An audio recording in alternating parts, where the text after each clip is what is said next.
bună ziua și bine ați venit la conferința de presă premergătoare partidei contra CFR Cluj din deplasare. În fața dumneavoastră, jucătorul echipei noastre, Lovro Cvek, va spune câteva cuvinte despre meci, apoi putem continua cu întrebările. Lovro, please, a few words about the next game. First of all, hello to everyone. Nothing we did all the week to be ready for the Monday game. Coaches show us what the point we need to use on the pitch. We practice this, and I hope we will show this on the pitch. How was it like to train after being back in the first league? Yeah, of course. After 2 years, we are again back in first league. And finally, we play last week, the first game.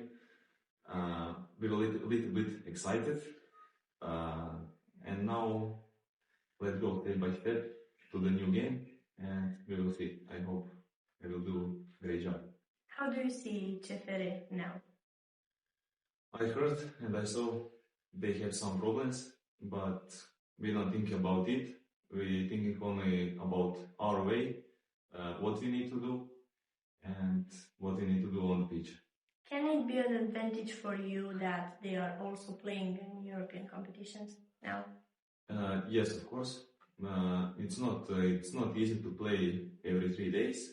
You're a little bit tired, but also they have a lot of the players. They can do 2 teams, but I think we can do a good job. You spent some beautiful moments there. Do you still have friends there? Yeah, I have few friends who still play for CFR.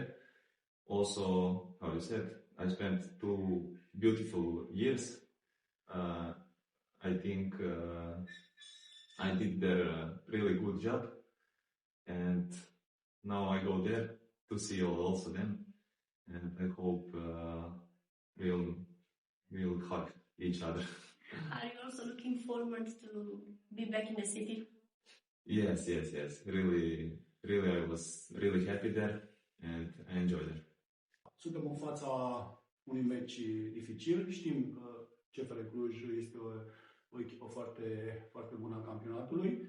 O echipă care, spun eu, an de an își propune câștigarea campionatului și a Cupei României. Eu zic că ne așteaptă un meci dificil,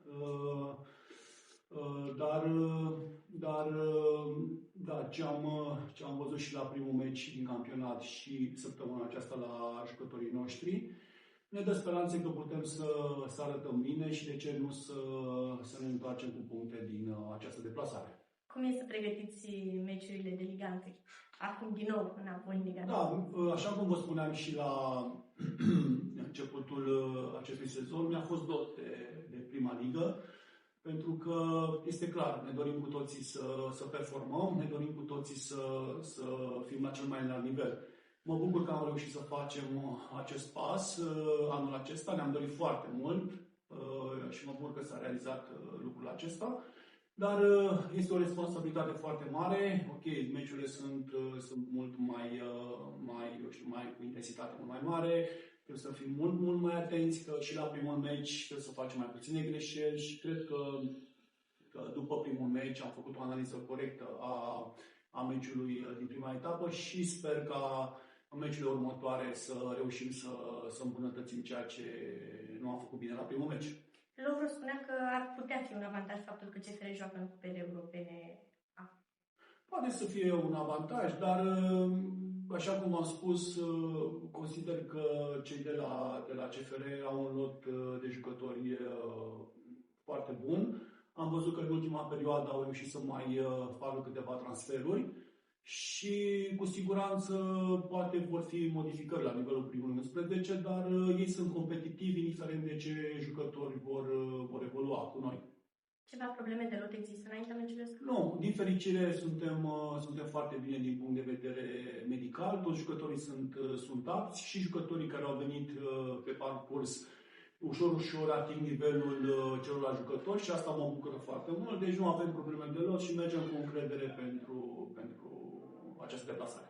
Mister, că tot vorbeam de cupele europene, cum ați văzut meciurile echipelor românești în cupele europene? Da, se pare că încă mai avem nevoie, eu știu, să prindem ritm, pentru că noi suntem la început de campionat și echipele noastre, cred că asta au arătat în primele meciuri, dar am încredere că toate echipele rămân cu șanse pentru a merge mai departe. Este foarte important ca tot ce înseamnă, toate echipele care sunt antrenate în acest moment în cupele europene să meargă mai departe, pentru că nu are decât să facă bine fotbalul românesc, indiferent de simpatic.